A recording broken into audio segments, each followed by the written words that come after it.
अब उनके विदाई का समय है, 6 महीना बचा है, तो इसमें रेवड़ी बांटने का काम हो रहा है। 23-24 पार्टियां चाहती हैं कि उस पर सरकार बहस कराए ताकि देश की जनता के सामने सच उजागर हो सके। बीजेपी को अपना बोलने दीजिए ना, अपना राग अपनी डफली बीजेपी बजाते रहे।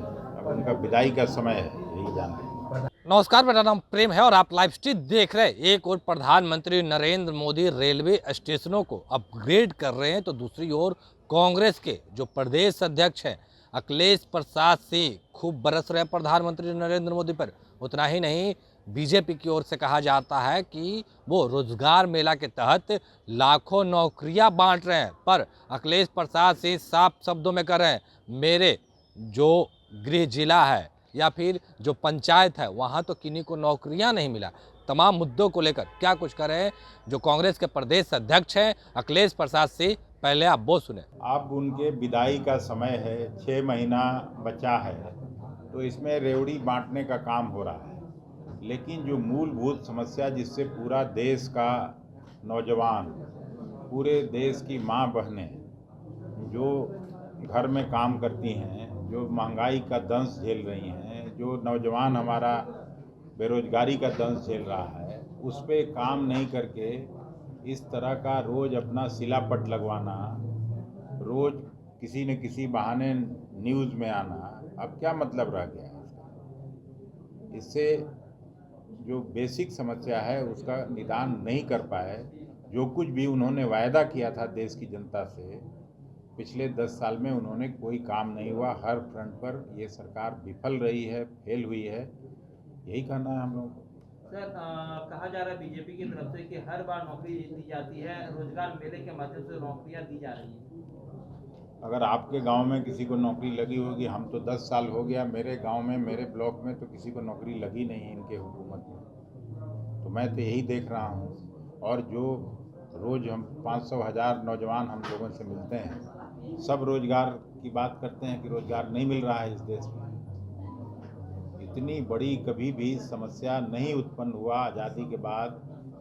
13वीं 14वीं पंचवर्षीय योजना चल रहा है, जितना बेरोजगारी दर बढ़ा है, जितना कमर तोड़ महंगाई है, गरीबों के थाल से दाल सब्जी गायब है, और उसके बाद इस तरह की बात करना लोगों के साथ बेईमानी है। पर प्रधानमंत्री कह रहे हैं कि विपक्ष के लोग ना तो कुछ करते हैं और नहीं करने ही देते। विपक्ष का जो काम है, मान लीजिए जो मणिपुर की घटना हुई, जिस तरह से वहाँ 2 महिला माँ बहनों के साथ जिस तरह का अपमान कराने का काम हुआ, तो उससे पूरे दुनिया में भारत की प्रतिष्ठा गिरी है।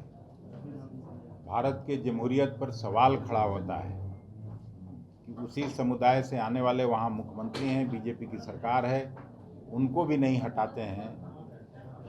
लगभग 3 महीना होने को हो गया, प्रधानमंत्री जी ने कभी कुछ न उस पर अपनी बात कही लोकसभा और राज्यसभा में। और 267 के तहत रोज़ हम लोग नोटिस करते हैं, उस नोटिस का भी कोई नोटिस नहीं है। 23-24 पार्टियां चाहती हैं कि उस पर सरकार बहस कराए ताकि देश की जनता के सामने सच उजागर हो सके। तो जमहूरियत, जनतंत्र और संविधान का क्या मायने है? इसलिए विपक्ष की पार्टियां हर रोज सवाल उठाती हैं। सर, एक लास्ट क्वेश्चन, जाति आधारित जनगणना को लेकर अब सुप्रीम कोर्ट में याचिका दी गई है, उसकी सुनवाई 7 तारीख में। तो भारतीय जनता पार्टी उसको रोकने का कोशिश करती है, बट वो विफल होंगे और जातीय जनगणना होगा। अरे इसमें क्या कठिनाई है किसी को? जहाँ जितनी जिसकी संख्या है, अगर वो सही मायने में तस्वीर सामने होती है, सरकार के पास होता है, तो उसके अनुसार पॉलिसीज बनेगी। तो क्या लगता है, जिस तरह से 2 राज्यों में जाति आधारित जनगणना को उजागर नहीं किया गया, प्रकाशित नहीं किया, बिहार में प्रकाशित हो पाएगा? तो निश्चित रूप से प्रकाशित होगा। लेकिन बीजेपी बोल रहे हैं कि राजनीति का अपने सिर्फ सरकार लोग करेंगे। बीजेपी को अपना बोलने दीजिए ना, अपना राग अपनी डफली बीजेपी बजाते रहे। अब उनका विदाई का समय है, यही जान रहे। तो अभी आप कांग्रेस के प्रदेश अध्यक्ष डॉक्टर अखिलेश प्रसाद सिंह को सुन रहे थे। तमाम मुद्दों को लेकर क्या कुछ कर रहे थे, उतना ही नहीं, बिहार में जातीय जनगणना को लेकर जो कोर्ट का फैसला आया है उस पर तमाम लोग जो बिहार में गठबंधन के सरकार में हैं वो लोग खुश हैं, पर बीजेपी के लोग इस पे तंज भी कस रहे हैं। पर देखिए अब अखिलेश प्रसाद सिंह ने तमाम मुद्दों को लेकर क्या कुछ कहा वो भी हमने आपको सुनवाया। पर देखिए साफ शब्दों में अखिलेश प्रसाद सिंह कह रहे हैं कि बस सरकार जाने वाली है, 6 महीना बचा हुआ, रेवड़ियाँ बांटने में लगे हुए। क्या कुछ कर रहे थे कांग्रेस के प्रदेश अध्यक्ष अखिलेश प्रसाद सिंह, वो आपको सुनवाया। बाकी की तमाम खबरों के लिए बने रहे लाइव स्टूडियो के साथ। धन्यवाद।